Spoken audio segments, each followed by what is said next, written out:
Nagpa-deliver nga pala ulit kami ngayon mga kakulit ng mga materyales para nga sa aming ipinapagawang dream house. Bali nagpa-deliver nga lamang pala muna kami ngayon mga kakulit ng 10 piraso ng semento. Sapagkat puro pag-aasintada nga lamang pala ang kanilang gagawin ngayon mga kakulit, kaya naman 10 piraso nga lamang din ng semento ang aming ipina-deliver ngayon. Nagpa-deliver na nga rin pala kami mga kakulit ng 1 cubic ng buhangin at ilang piraso ng bakal. At dahil naubos na nga rin mga kakulit yung ipina-deliver namin nung nakaraan na 300 piraso ng hollow blocks, kaya naman nagpa-deliver nga pala ulit kami ngayon ng 200 piraso naman. Dahil utay-utay nga lamang pala naming ipinapagawa mga kakulit itong aming ipinapagawang dream house, kaya naman utay-utay nga lamang din ang pagpapadeliver namin ng mga materyales.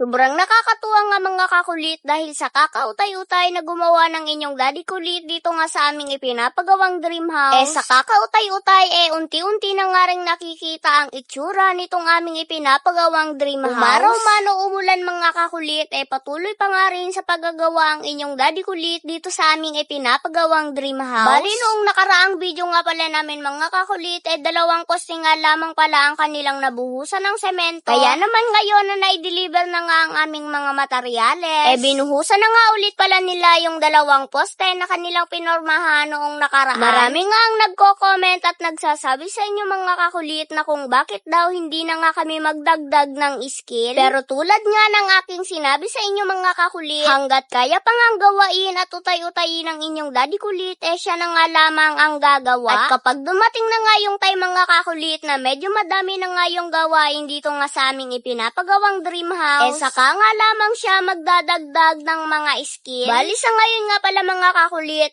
kapag minsan, isa nga lamang ang labor ng inyong daddy kulit at pag minsan naman, 2. Nakadepende nga rin sa kung anong gagawain bago nga siya magdagdag. Bali sa ngayon mga kakulit, ito na nga pala yung ika-4 na poste na kanilang binubuhusan ngayon. At sa pagkakaalam ko nga mga kakulit, meron pang ang 5 poste na kanilang popormahan at kanila pa nga ring bubuhusan.